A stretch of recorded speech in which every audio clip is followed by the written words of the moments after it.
America और Iran के बीच cease fire खत्म हो चुका है। अमेरिकी राष्ट्रपति डोनाल्ड ट्रंप ने बुधवार को नाटो समिट के दौरान कहा है कि अमेरिका आज रात फिर ईरान पर बड़े हमले कर सकता है। उन्होंने इससे पहले कहा था कि अब वो ईरान से कोई डील नहीं करना चाहते। उन्होंने कहा कि हमने कल रात उन पर बहुत जोरदार हमला किया था और संभव है कि आज रात फिर से हमला करें। ईरान मिडिल ईस्ट में दबाव बनाता रहा है, लेकिन अब ऐसा नहीं रहेगा। अमेरिका ने मंगलवार देर रात ईरान के 80 से ज्यादा सैन्य ठिकानों पर एयर स्ट्राइक की। अमेरिकी सेंट्रल कमांड यानी कि सेंटकॉम के मुताबिक ये कार्रवाई हॉर्मुज में जहाजों पर हुए हमलों के जवाब में की गई।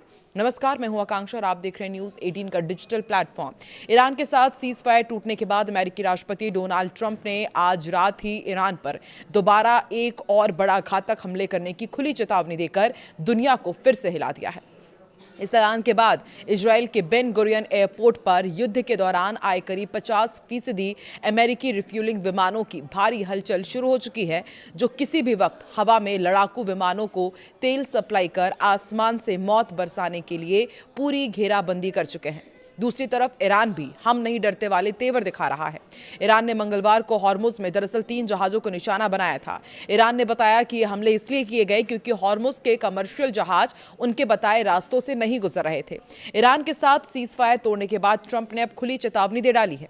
उन्होंने ऐलान किया है कि अमेरिकी आर्मी आज रात ईरान पर अटैक करने वाली है। अमेरिका कुछ घंटों बाद ईरान पर दोबारा एक बड़ा और घातक हमला कर सकता है।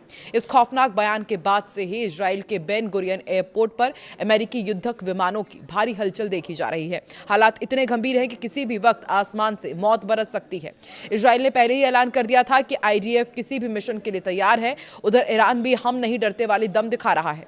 इस वक्त सबसे बड़ी हलचल इजराइल के बेन गुरियन एयरपोर्ट पर देखने को मिल रही है। युद्ध के मैदान से आ रही इनसाइड रिपोर्ट्स के मुताबिक जंग के दौरान इजराइल पहुंचे अमेरिकी लड़ाकू विमानों का एक बहुत बड़ा जत्था आज भी इसी एयरपोर्ट पर डटा हुआ है। जब एयरपोर्ट अथॉरिटी के चेयरमैन ने से इस बारे में सवाल किया गया तो उन्होंने जो खुलासा किया वो होश उड़ाने वाला है। अथॉरिटी के चेयरमैन ने साफ कहा कि युद्ध के चरम पर जितने अमेरिकी विमान यहां मौजूद थे उसका 50% हिस्सा आज भी बेन गुरियन एयरपोर्ट पर ही मुस्तैद है। हालांकि कुछ विमान धीरे धीरे यहां से निकल रहे हैं, लेकिन वो कहीं दूर नहीं जा रहे हैं। चौंकाने वाली बात यह भी है कि ये सभी रिफ्यूलिंग विमान हैं जो किसी भी बड़े हवाई हमले के वक्त लड़ाकू विमानों को हवा में ही तेल सप्लाई करते हैं। इसका सीधा मतलब है कि ट्रंप ने ईरान को चारों तरफ से घेरने और उस पर अचानक बड़ा हमला बोलने की पूरी घेराबंदी कर ली है। अमेरिका की इस महाविनाशक तैयारी और ट्रंप के बयान के बाद ही ईरान के खेमे में भी हड़कंप मचा हुआ है। वहां एक बेहद आक्रामक पलटवार सामने आया। ईरान के सबसे सीनियर मिलिट्री ऑफिसर और सेना के chief of staff admiral Habibullah Sayyari ने अमेरिका को सीधे शब्दों में चेतावनी जारी कर दी है।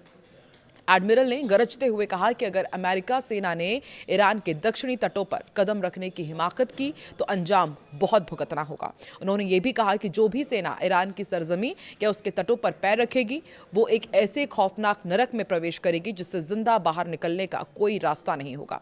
ईरान के इस तेवर ने साफ कर दिया है कि अगर अमेरिका ने आज रात हमला किया तो ये जंग सिर्फ एक तरफा नहीं होगा, बल्कि पूरी दुनिया को अपनी चपेट में ले लेगा। अपनी मिलिट्री पावर पर भरोसा जताते हुए ईरानी एडमिरल ने ट्रंप पर तंज कसा और उनका मजाक भी उड़ाया। उन्होंने कहा कि डोनाल्ड ट्रंप ने पहले भी खार्ग द्वीप पर कब्जा करने, ईरानी तटों पर अपनी धमक जमाने और हॉर्मुज जलडबरू मध्य में अपने खतरनाक युद्धपोत तैनात करने के बड़े बड़े दावे किए थे, लेकिन दावों और योजनाओं को जमीन पर लागू करने में पूरी तरह वो फेल रहे। आगे उन्होंने कहा कि वो शायद गलत फहमी में जी रहे हैं और ये सोचते हैं कि ईरान भी वेनेजुएला या फिर उनके दूसरे कमजोर देशों जैसा है जहां अमेरिका जब चाहे मनमर्जी से कार्रवाई कर लेता है और सामने से कोई जवाब नहीं मिलता। ईरान और अमेरिका की जंग दोबारा शुरू हो चुकी है। ट्रंप ने ऐलान कर दिया है कि सीज फायर अब खत्म हो चुका है और उन्हें ईरान के साथ बातचीत का कोई मतलब ही समझ में नहीं आ रहा है। ट्रंप ने एक बार फिर से यही दोहराया कि वो ईरान को परमाणु हथियार हासिल नहीं करने देंगे और उन्होंने रिजीम चेंज करने की भी हिंट दी है। ट्रंप के इस ऐलान के तुरंत बाद इजराइल एक्टिव हो गया है और इजरायली मीडिया के मुताबिक नेतन्याहू जल्द ही ईरान पर अटैक लॉन्च करने वाले हैं। इजराइल अब ईरान से अपना पुराना हिसाब चुकता करने वाला है। इस पूरी जंग की शुरुआत डोनाल्ड ट्रंप के उस कड़े बयान से हुई जिसने अंतर्राष्ट्रीय राजनीति में भूचाल ला दिया। ट्रंप ने तेहरान को चेतावनी देते हुए कहा कि वो किसी भी वक्त किसी भी कीमत पर ईरान को परमाणु हथियार हासिल नहीं करने देंगे। ट्रंप यही नहीं रुके, उन्होंने ईरान में एक बार फिर से रिजीम चेंज का हिंट दिया और ये कहा कि ईरान की सत्ता सही हाथों में नहीं है। ट्रंप का मानना है कि ईरान में मौजूदा हुक्मरानों से बात करना सिर्फ और सिर्फ वक्त की बर्बादी है। अमेरिका के इस बदले हुए तेवर ने ईरान के हौसले पस्त कर दिए हैं, क्योंकि अब तक जो पाबंदियां और सीज फायर का कवच ईरान को बचा रहा था वो ट्रंप ने खुद अपने हाथों से तोड़ दिया है। जैसे ही वॉशिंगटन से ट्रंप के इस फैसले की गूंज सुनाई दी, यरूशलेम में इजरायली डिफेंस फोर्सेस और प्रधानमंत्री बेंजामिन नेतन्याहू तुरंत सुपर एक्टिव मोड में आ गए हैं।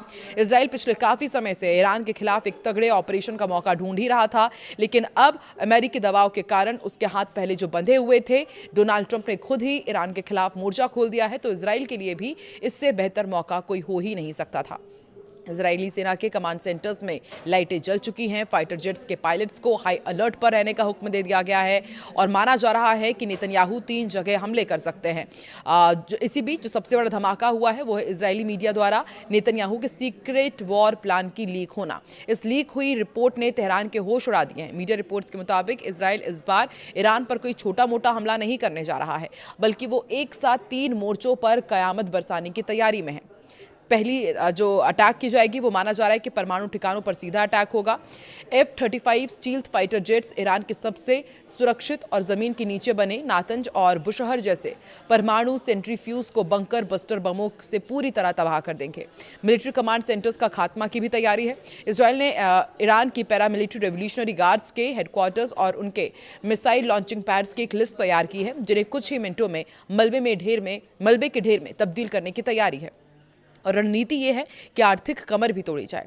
ईरान के तेल के कुओं और उनके सबसे बड़े बंदरगाहों पर मिसाइलें बरसाई जाएंगी, ताकि ईरान आर्थिक रूप से पूरी तरह घुटनों पर आ जाए और दोबारा उठने की हिम्मत ना कर सके। तो देखिए, अमेरिका और ईरान के बीच बीते कई दिनों से बातचीत की दौर जारी थी। पहले सीज फायर हुआ, फिर उसके बाद एग्रीमेंट साइन किए गए, MOU साइन किए गए, लेकिन अब फिर से अमेरिका ने साफ कर दिया है कि वो ईरान को बख्शेगा नहीं। ईरान पर कभी भी अमेरिका बहुत बड़ा हमला कर सकता है। हालांकि आपको भूलना नहीं चाहिए कि पहली बार नहीं है जब डोनाल्ड ट्रंप ने इस तरह के बयान दिया हो, डराने की कोशिश की हो। बार बार डोनाल्ड ट्रंप इसी तरह की बात करते हैं और फिर किस तरह से यू टर्न लेते हैं वो हमने कई बार देखा है, लेकिन इस बार उनका गुस्सा ज्यादा नजर आ रहा है और इस गुस्से का फायदा शायद इजराइल भी उठाएगा, जो ईरान पर अटैक करने के लिए पहले से प्लानिंग कर बैठा है। तो क्या ईरान अमेरिका और इजराइल से इस बार फिर लड़ पाएगा या फिर यू टर्न ले लेंगे डोनाल्ड ट्रंप एक बार फिर से? और देखने वाली बात होगी कि अब इस जंग का रुख किस तरफ अख्तियार होने वाला है। आपको क्या लगता है आज रात क्या होने वाला है? कमेंट सेक्शन में जरूर बताएं।